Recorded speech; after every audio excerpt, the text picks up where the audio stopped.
Okay, hai, Assalamualaikum dan salam sejahtera semua. Selamat datang ke GCN Motor bersama saya Hakim dari GCN Motor. Okay, hari ni Hakim nak review special bike untuk korang, iaitu Yamaha R25 tahun 2018. Okay, model V1 dengan harga jualan kita hanya 10,800 saja dan minima deposit serenanya 100, anggaran 4 tahun hanya 200 lebih saja.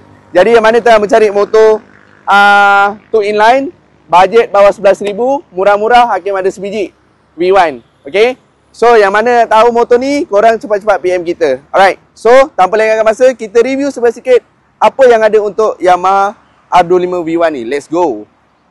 Okay, so macam biasa, dia datang color matte black, striking siap color red lah.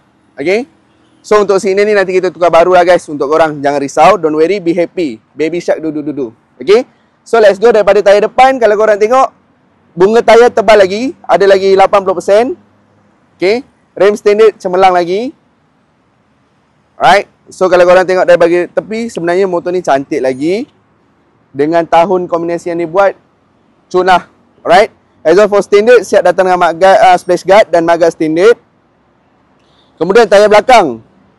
Ni tayar bukan biasa-biasa guys. Lupa nak cerita, tayar belakang ni brand daripada Michelin, Pilot Straight. Okay, depan belakang brand sama. Bunga tayar belakang ada lagi 85%. So kalau korang nak corner, nak drift, boleh pakai tayar ni. Alright. So kalau korang tengok daripada bahagian tepi, cover motor ni cantik guys. Walaupun dia tahun 2018, tapi hitam-hitam manis tu macam saya still ada lagi. Alright. Let's go, kita dengar bunyi motor ni.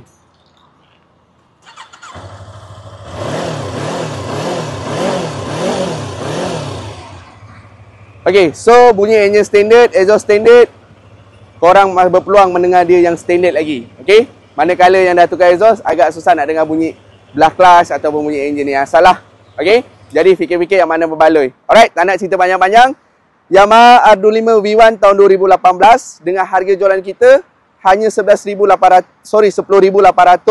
Nak jual murah-murah je. Okay, dengan deposit sebenarnya 100, anggaran 4 tahun hanya 200 lebih saja guys. Jadi korang yang mana tengah mencari motor, bajet bawah 11,000, bajet bawah 12,000, berapa bajet korang?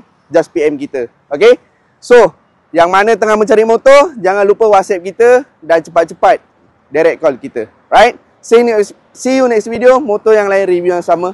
Assalamualaikum. Bye-bye.